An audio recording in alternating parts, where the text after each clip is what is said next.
Alright friends, I have here 290 SP Volvo Penta. I'm doing a few things like changing the what you want to call the U-joints. A simple explanation on that. U-joints, you can take them apart. It's not that bad. I always paint my parts when they are greased up like that and out in the water. Part number for the U-joints is here. I always use the American parts. Don't buy the Japanese or I'm sorry, the Chinese. Then the U-joints, the American U-joints that you just saw the part number. It's the one that has the little spigot there for grease. And the book calls to take apart the top gear housing over here. I never do that. I just tap slowly but surely using a lot of penetrating lubes and whatnot. You want to put a solid pin in there. I don't tap with anything bigger than this, and they should come out. It's not a problem. Make sure when you do that to take the retaining ring that it's in the inside of the U-joint. It's not in the back like in the cars, it's in the inside. So once you snap these guys out with a flathead screwdriver or something, you can tap them one way. Always tap not this way because you're going to get stuck up with the greaser over here. Tap down this way. So with that being said, the main problem here is that I've been having a problem with the reverse. My reverse gear, it's been really tough engaging, and sometimes I get into issues with that, especially if you're approaching a pier or something. So I have it like that just for demonstration purposes, but I'll show you here how this pin goes in and out as you engage into gears. That's forward, and that's your reverse gear right there.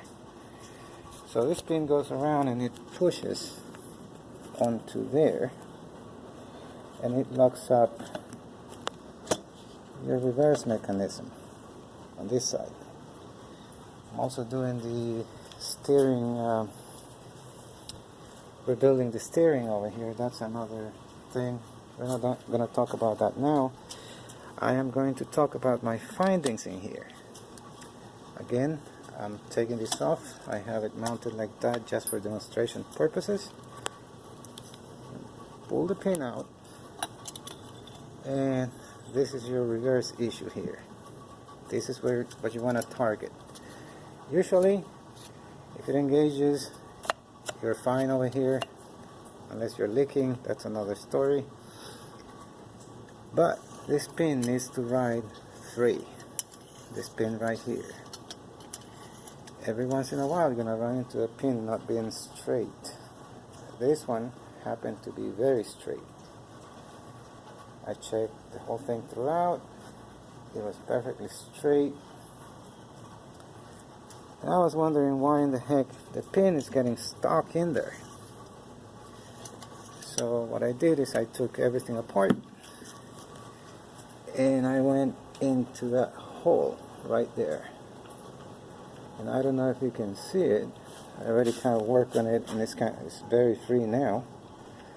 But as I went in here, I found out that I had like a little bubble somewhere, about an inch or so in. But I'm putting that wire in now, somewhere around that vicinity.